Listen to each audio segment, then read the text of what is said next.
This is really true. I had a client a few years ago who was one of the worst clients I've had in my entire career, and he thought that he was just a scientific anomaly. He was always saying things like, I don't know why I'm not losing weight. I only eat when I'm hungry. And I was like, okay, what does that look like? It's important to keep in mind that this is a sedentary, morbidly obese, 400-pound man that orders Uber Eats all the time and does not cook. I know that for me, a 180-pound active guy who gets about 10K steps a day and works out at least 5 times a week, I can put away 3,000 calories and be fine. I can put away 5,000 calories and probably be fine. So I'm wondering, what does that look like for you? So he was like, well, I don't eat breakfast normally. I'll take a shake or a bar here and there, but I usually wait until lunch. And he's one of those guys who is just perpetually out of time, has no time to do anything, basically just doesn't know how to manage his time. So I was like, okay, Uber Eats can be fine. You can order lots of things and still be in a calorie deficit. But he says McDonald's, tacos, stops at a drive-through, which can also be fine depending on what you order. But I just know that he's not paying attention to what he's ordering, because he told me it can be like burgers, I'll get a few quarter pounders,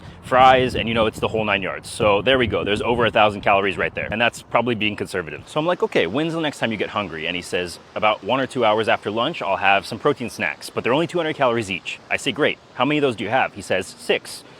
I say, oh, okay. All right, so we're about 2,800 calories in, conservatively, and it's 2 p.m., but no worries, it could be much worse. I meant to say 2,200, not 28, even though it probably is closer to 28 or more. Math is hard. I do this for a living, and even I mess up on calorie counting when I'm not tracking. Imagine someone who has no idea what they're doing. Anyway, so he continues working, and before he knows it, it's 10 p.m. He's gone all that time without eating anything. What do you think he's gonna do? Cook? No. Gets in his car, drives to Wendy's, and orders as many things as he can get. So at this point, the true calorie count is anyone's guess, although he does assure me that he's eating 3,000 calories a day. And I say, if by 3,000 calories a day you mean while it's still daytime, possibly. But we're not done yet. So he gets hungry before bed, so he makes a shake. And I say, okay, great. Is that 2 scoops of protein and water and you call it a day? He says, no, that's protein. Fruit juice, a little bit of oat milk. I say, what kind of fruits are you putting in? He says, mangoes, pineapple, banana.